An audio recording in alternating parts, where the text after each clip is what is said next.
Tim Harford is a writer, economist and journalist with a great success in recent years thanks to his columns in Financial Times, his TV and radio programs on the BBC and his books.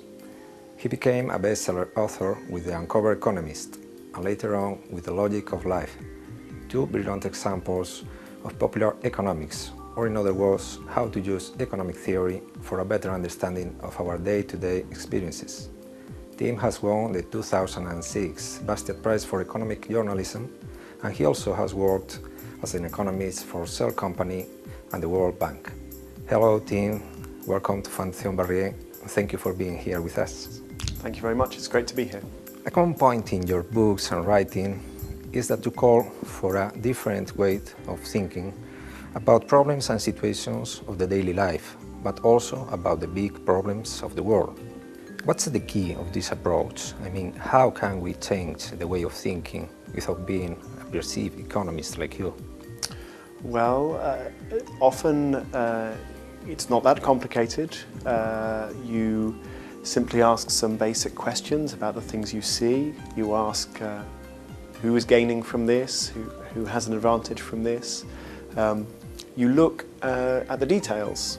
You walk into a supermarket or into a cafe and you look at the different prices and think about why these prices are being charged. So sometimes I think anybody can do this. But more and more I've also found myself emphasizing that there are some things we cannot see and there are some things that nobody understands about the world economy. And we certainly learned that during the banking crisis. And that's why I'm particularly interested now in experimentation, empiricism, trial and error. The idea that whether it's in your own life or whether you're a company or a government, you need to be able to experiment in a careful way to discover what's working and what's not. Mm-hmm. So you said that economics give us valuable information about how things work, but the problem is what societies, individuals, or governments do with this information. So how can we solve this gap between theory and practice? By experimenting? Yeah, so this is why experimentation is so important.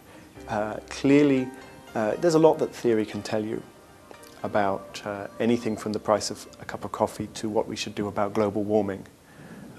Lots of ideas about how people respond to incentives, about how prices are used to separate out different kinds of customer, the customer who's price sensitive, the customer who's rich. Can a cafe, can a supermarket or a bank find a way to separate out the two?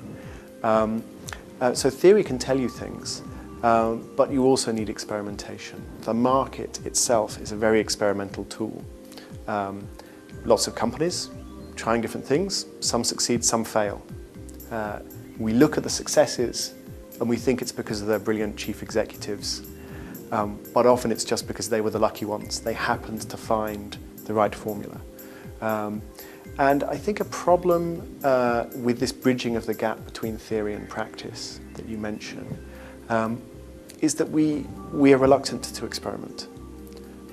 If you are a business, say you're Amazon, and you're charging different customers different prices for books. It could be just an innocent experiment. You're just trying to find out what is the price where you sell the most books for the largest profit. Your customers are not going to be happy to find that for no reason one customer got one price, one customer got another price. So that's a problem. If you're a government, the idea that maybe you set up one system in one school and a second system in a different school and see which one works. People say, well, you're experimenting on our children. And yet, this is the challenge because there is no way just to sit and theorize about the best way to run a school or about the best price in theory. You have to experiment, so we have to overcome that reluctance. Nowadays, people see you as a great guru of economics, and we are in the middle of a current crisis. Yeah, sorry. What could you tell them about the current crisis? What is your opinion about that? Sure. What is your explanation? Okay, so the first thing I should say is that one of the messages from this complexity view of the economy is you should be very careful about viewing anybody as a guru. It's nice to be asked questions. I give my best answers, but nobody has all the answers. So I'm the guru who tells you not to listen to the guru. But looking at the banking crisis, I think it's clear that I don't think it was that economics suffered some massive theoretical flaw. I think it's just that they were not paying attention to the details of how banks worked. You see the same thing in other fields. So architects will design these amazing buildings using computers and computer modeling, and then the buildings collapse. It happens quite a lot.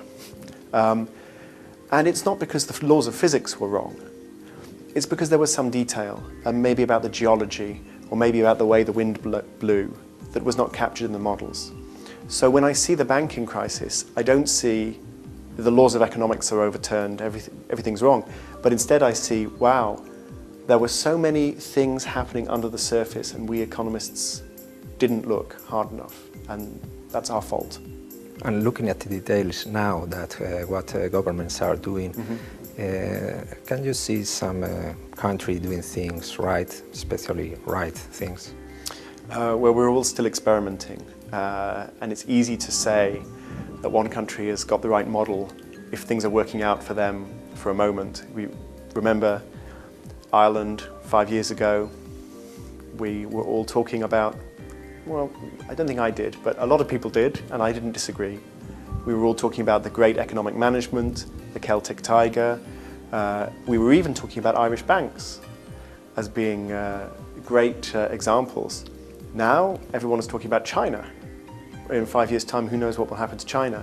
So we need to be careful. But I think that what we're learning is we need to think much harder about ways to keep banking services flowing even as banks collapse. We haven't worked out how to do that.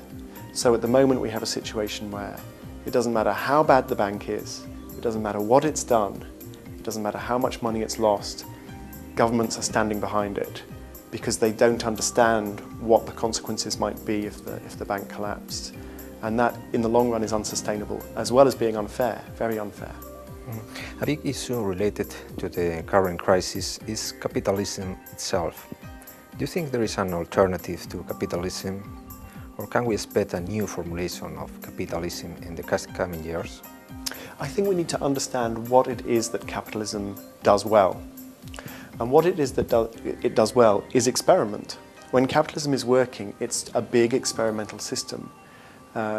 You think about the way the internet, which is a government invention, but you think about the way the internet has evolved and been developed by capitalist firms, or mobile communication, or food, or any part of the economy. It's been an experimental process. It's not because people in the private sector are smart and people in government are stupid. It's not that. It's this experimentation, survival of the best ideas. So when I look at the banking crisis, I don't think, oh, it's a disaster for capitalism, we need a different system. I say, well, hang on, this sector didn't operate in a capitalist way.